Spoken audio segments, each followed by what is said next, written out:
Hey there, folks. This is Andre, the Game Idea Guy, and I'm going to start the discussion for the greatest technological debate that we have seen to this day.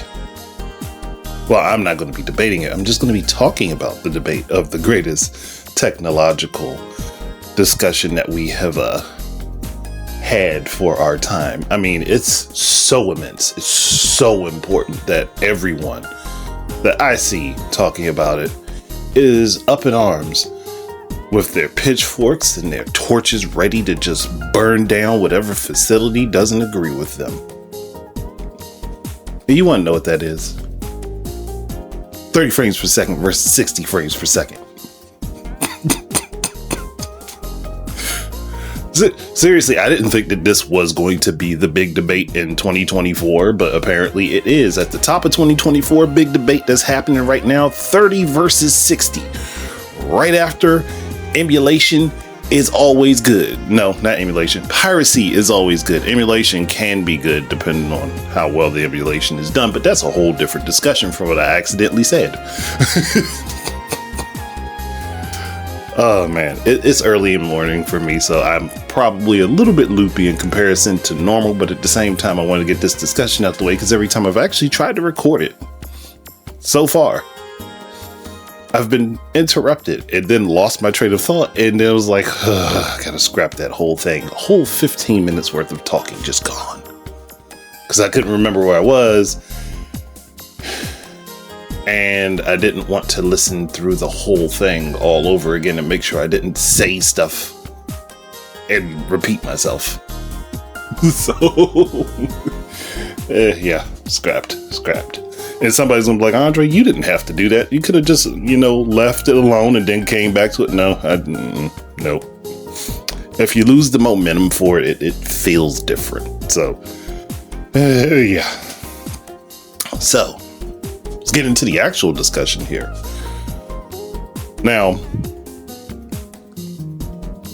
getting going forward with this. I can now I'm not gonna say everybody can do it, because clearly there are some people who can't.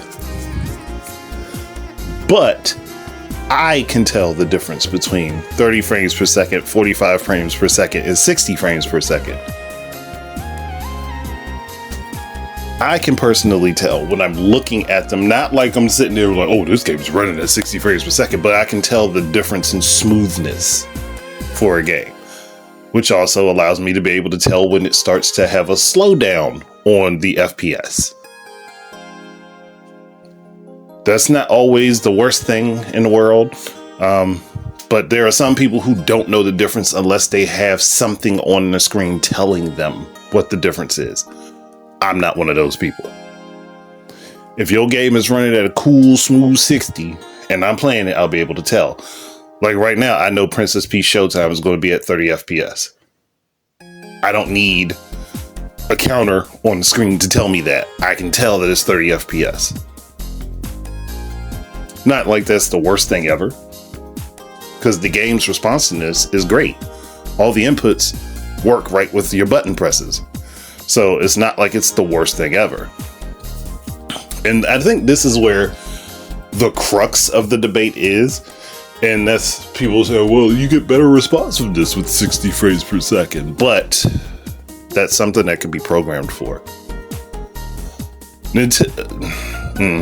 Ocarina of Time on the N64 has very high responsiveness, even though that game runs sub 20 frames per second for the majority of the time you're playing.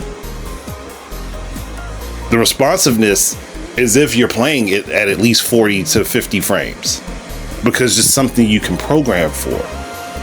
There's not really any input lag when you're playing that game, unless you're playing it on an emulator that doesn't do the job very well. So again, it's one of those things where you gotta take it for what it is. Okay. Games that run 30 frames per second aren't the end of the world. But I keep seeing a statement by the camp that says, oh, we need everything to be 60 FPS and above. Always saying, no, they don't want 60 frames per second. Nobody has said that. Throughout all of the conversations I have seen for this particular discussion, no one has said they don't want 60 frame per second games. They have said 60 FPS is not the end all be all for everything for them. Just like the graphics debate, or resolution debate, I should say, because it's not necessarily graphics, but the resolution debate. People saying that they don't need 4K to play a game isn't saying, hey, I wouldn't want to play at 4K. It's not the end all be all for me. It's not the thing that makes the game the most enjoyable for me. It's not what makes me want to play a game. I don't care about the resolution so much as if I can see it clearly and I can tell what it is, I'm good to go. And it's like people get these arbitrary thoughts in their head when they say, oh, this has to be it. This is the standard we need to reach. No, you don't for everything. And it depends on the game that you're making. Sometimes that 30 FPS may be done for a specific type of feeling for a game. It can actually be a creative choice to limit the frames versus boosting them. But it also depends on how the game is developed. In the case of Tears of the Kingdom and Breath of the Wild, the game's timer is tied to the frame rate. And to boost the frame rate of the game means you throw off the timings unless someone patches and fixes for it. And you'd have to go through every little detail of the games in order to fix everything. So you could apply a fix in one place that breaks something completely somewhere else, which means more time and resources put into going in, finding that issue, figuring out what it's causing, and learning what needs to be done to fix it. Now, there are people in the emulation scene that are doing that. And for all I'll say, like, people shouldn't pirate games or whatever, that is something that is to be respected, because it takes a lot of work, takes a lot of time, takes a lot of dedication to do that.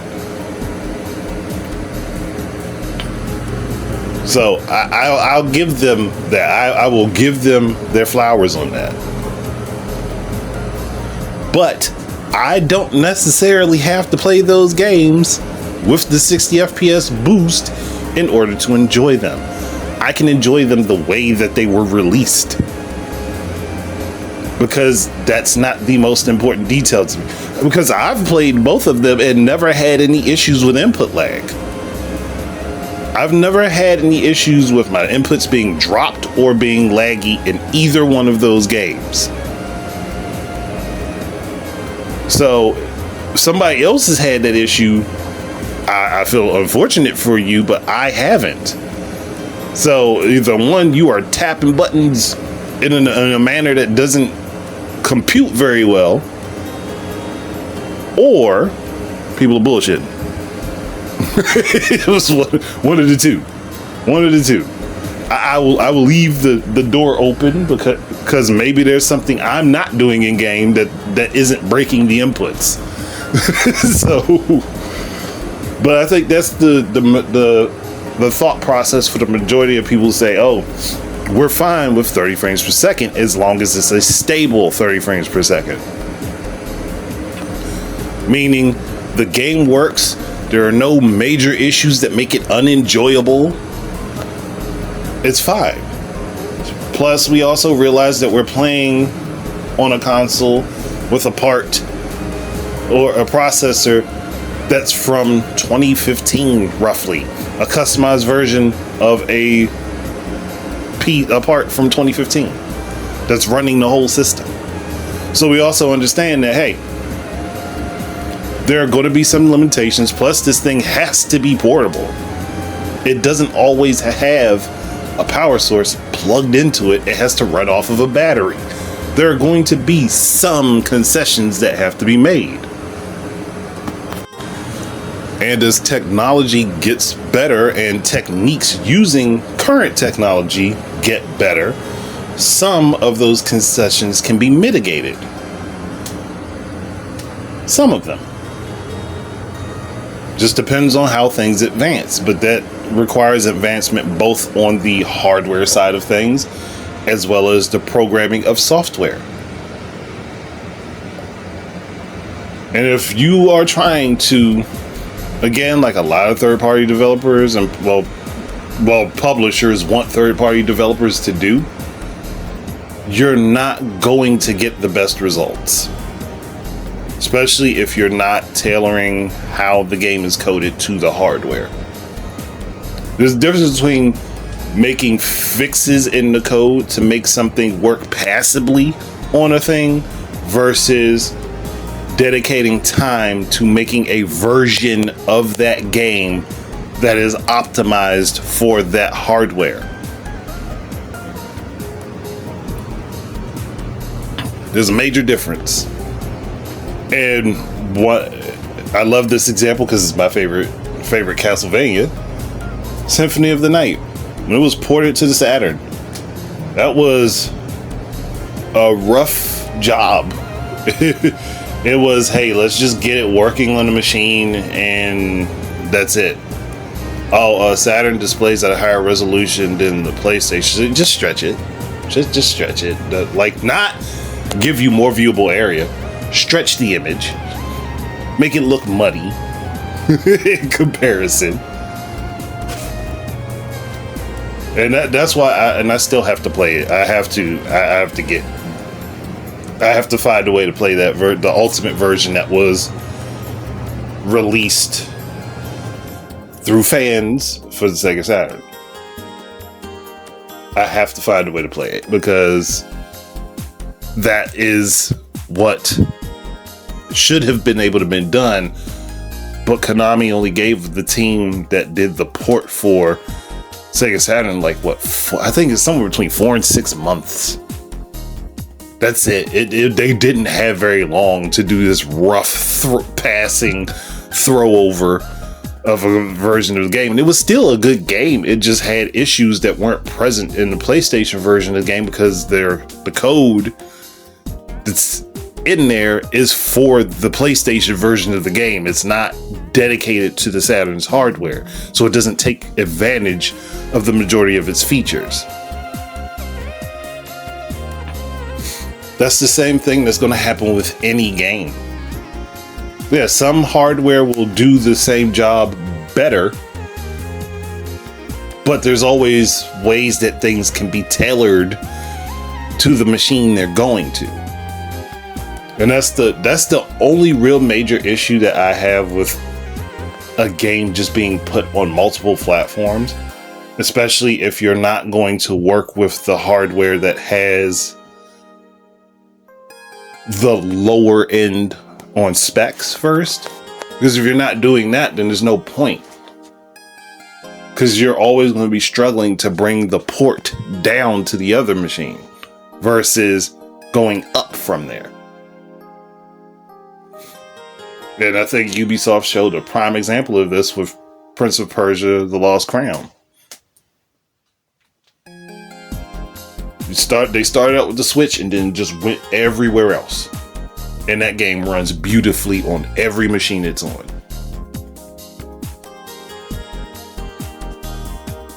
There's nobody complaining that Prince of Persia isn't running at 30 FPS on the Switch.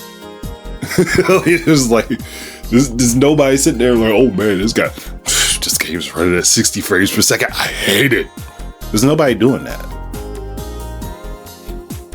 Just like Unicorn Overlord. There is nobody complaining that game is running beautifully on the Switch. There's nobody saying, oh, this game needs to run at 30 frames per second and below for me to get enjoyment out of it. There's nobody doing that.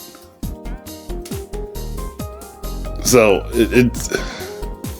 there's a lot of disingenuous arguments, and a lot of it comes from people that, one, don't understand the technology, and two, they themselves can't tell the fucking difference.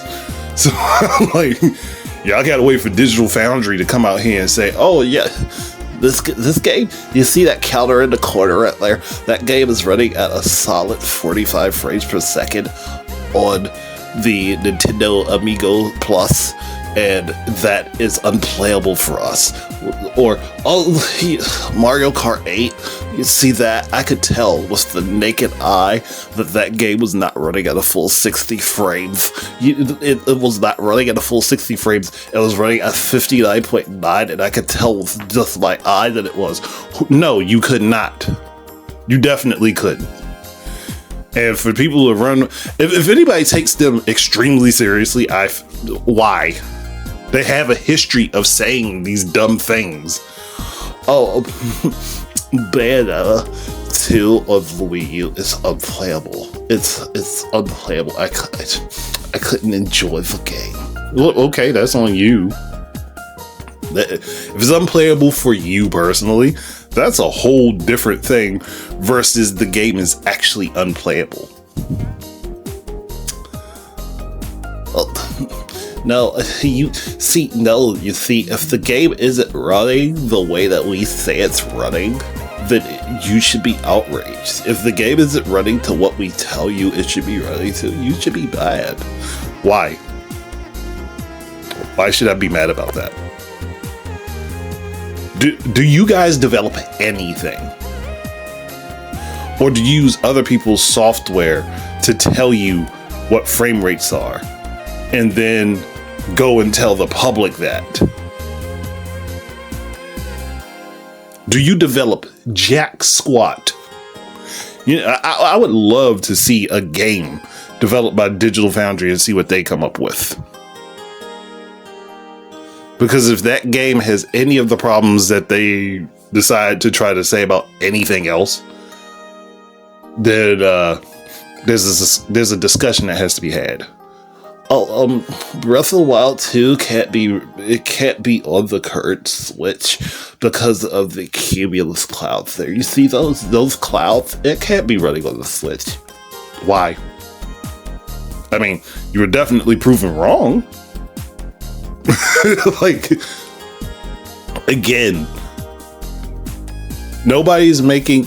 The people that supposedly know about all this stuff are making these arguments that are disingenuous, and then claiming that people who aren't making these same arguments are just saying, you know what, I'm good with 720p 30 frames per second. It's not a big deal to me. It's not hurting me any to play a game with those being part of the specs of the game. Like, is the game good? Is the game fun? That's what's important to us. Is the game good? Is it fun? No, I don't mind a game being at 30 frames per second. I don't mind a game sometime having dips below that, if the game is engaging and fun. That's the thing. That's the thing people need to understand. That's it.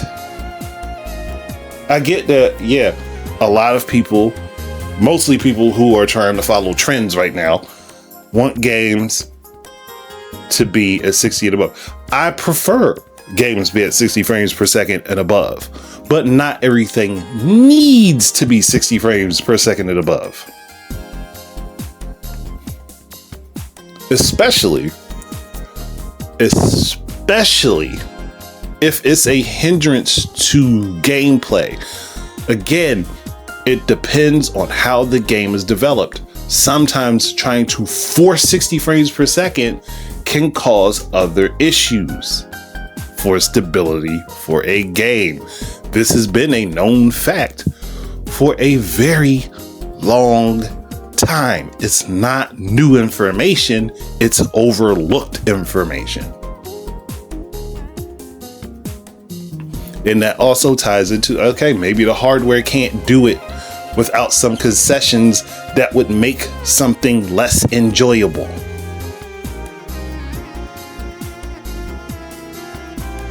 So would you want a game that runs at 60 frames per second, but that can dip down to 10 frames at any random moment, versus a game that plays at 30 frames per second for the most part and stays highly stable? Stable doesn't mean that the frame rate doesn't dip. It just means it won't dip as often. Stable 60 can dip down to 45 and below depending on what's going on in a game.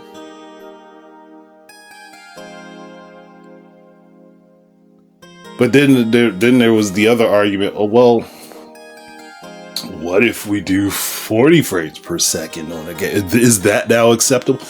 I remember the argument was anything below 60 makes my eyes hurt. I was like, oh gosh, really?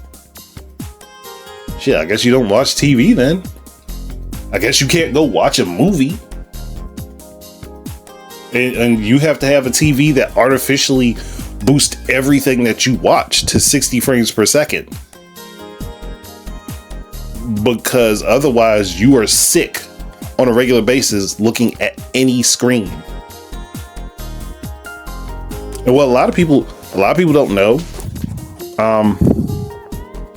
your phones, your screens are not always running at 60 frames. Your phone screen is not always running at 60 FPS. Even on high-end phones, it's not always happening. So I'm just putting it out there, or that maybe people don't actually know this, but some of your apps on your phone are running less than 30 frames per second because the app developers decided that was the way they wanted to go, because it uses less resources, makes their app smaller, and they can get it out to more people.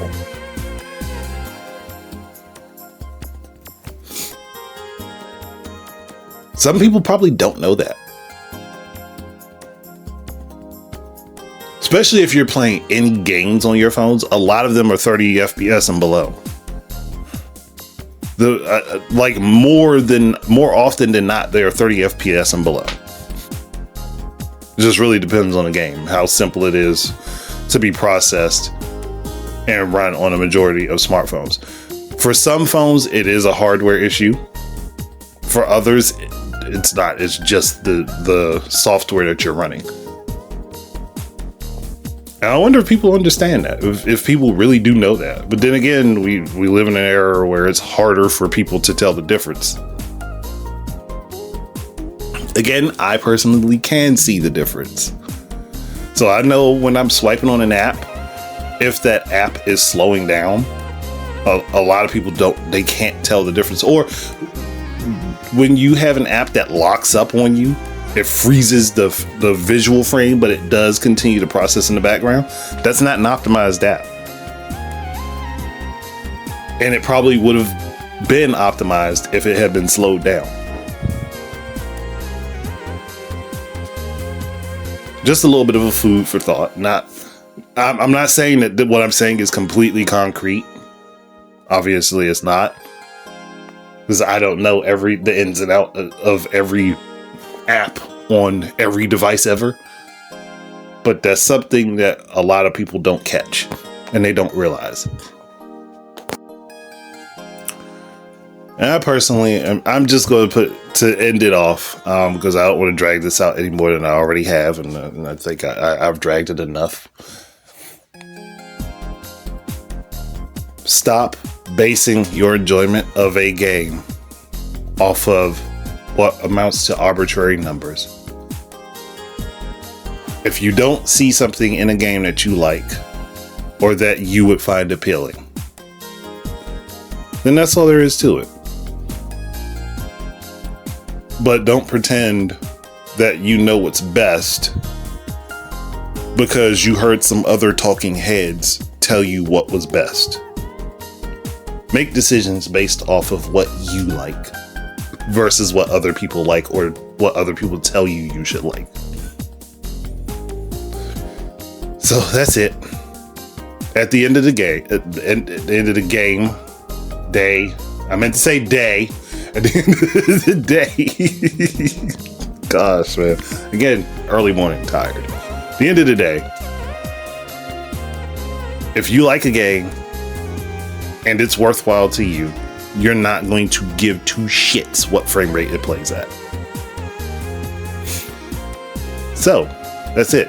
Thank you guys very much for listening in. Keep your eyes and ears out for more stuff from me. And until the next time, enjoy your day. Gosh. Enjoy your games.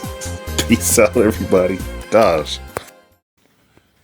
This is Andre, the Game Idea Guy, and I'd like to thank you once again for tuning in. If you would be interested in supporting my efforts in content creation, please head on over to Amazon and look up The Game Idea Guy Presents Gaming Word Search, and you will find both Volume 1 and Volume 2 up for sale. Thank you very much once again, and I hope to be able to create more content for you in the future. Peace out.